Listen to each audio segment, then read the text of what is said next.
लोकांची गर्दी या ठिकाणी आहे. नेमकं काय सांगाल, काय भावना आहे? निश्चितपणाने ज्या दिवशीपासून देवेंद्र कोटेंची उमेदवारी जाहीर झाली त्यावेळेसपासून युवकांमध्ये असेल, नागरिकांमध्ये असेल, प्रचंड उत्साहाचं वातावरण दिसत आहे.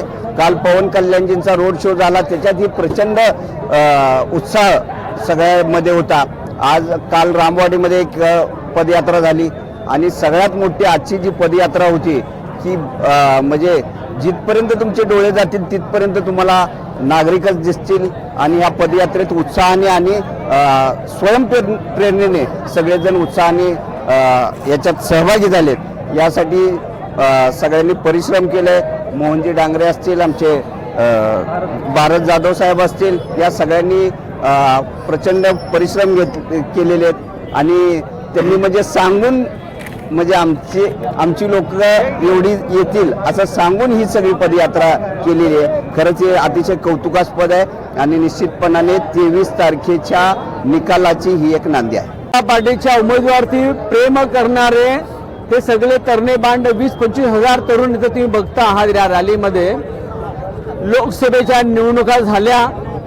ताईंनी जी आश्वासनं दिली होती ती ताईंनी कुठलीच आश्वासनं पूर्ण केली नाही. ताई कोणाला उपलब्ध होत नाहीत, ताई कोणाला भेटत नाहीत. ताईंनी ह्या मतदारसंघाचं नेतृत्व केलं पण ताईंनी ह्या मतदारसंघाचा कसलाच विकास केला नाही. हे आम्ही इथल्या लोकांपर्यंत पोहोचवण्यामध्ये यशस्वी झालो. ज्या रोडवरती आता आपण उभा आहे हा रोड सुद्धा माझ्या शासनाने केलेला आहे.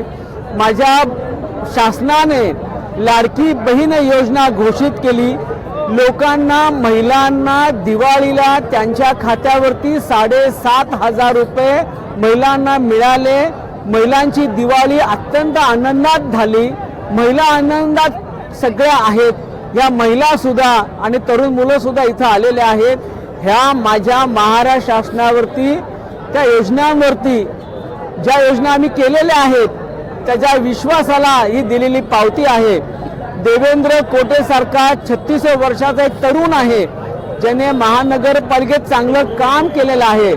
त्यांच्या आजोबांची पुण्याई सुद्धा आहे. त्यांच्या आजोबांनी या ठिकाणी मोठं काम केलेलं आहे.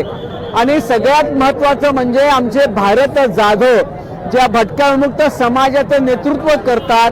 त्यांना या जिल्ह्याचे पालकमंत्री चंद्रकांत दादा पाटील, आमचे नेते देवेंद्र फडणवीस यांच्याबरोबर त्यांची बैठक झाली आणि त्यांना 40,000 घर ह्या भटक्या विमुक्त समाजाला द्यायचा निर्णय आमच्या शासनाने केला आणि तो निर्णय आम्ही इथल्या सगळ्या समाजापर्यंत पोहोचवला. त्याच्या सगळ्या फाईलवरती सह्या झाल्या. फक्त आचारसंहितामुळे आम्ही ती घोषणा करू शकलो नाही.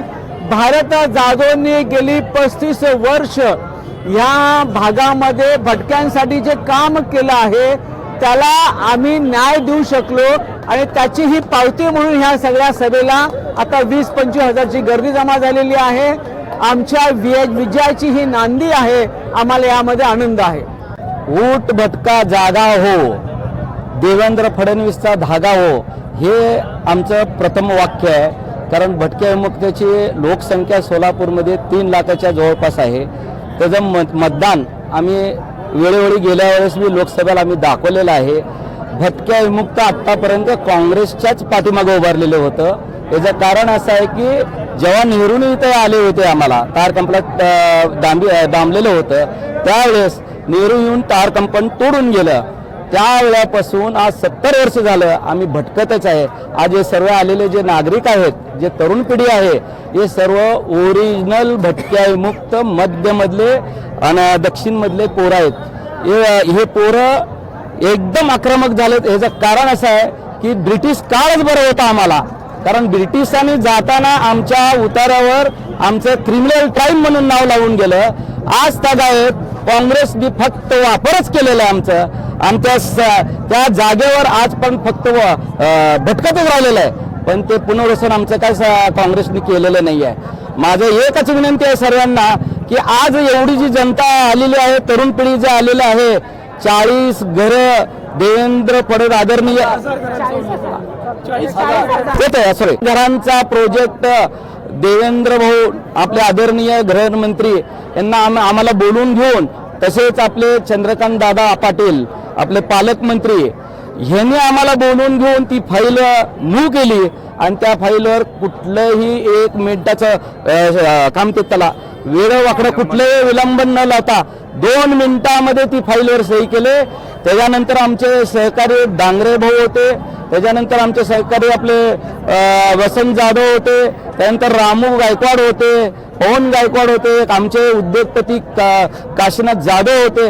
यांनी सर्वांनी मिळून आम्ही ताकदीने हे प्रोजेक्ट तिने आम्हाला दिलेलं आहे. म्हणून आम्ही काय केलं, आज मला सांगा इथून जे काय लीड मिळत होतं काँग्रेसला जे खासदार झाले, जे आमदार झाले, त्यांना इथूनच लीड मिळत होतो. आणि हे जे आता जमलेले आहेत हे देवेंद्र कोटेचा विजयी मेळावा आहे, हे एवढं बोलतो. जय श्रीराम, जय.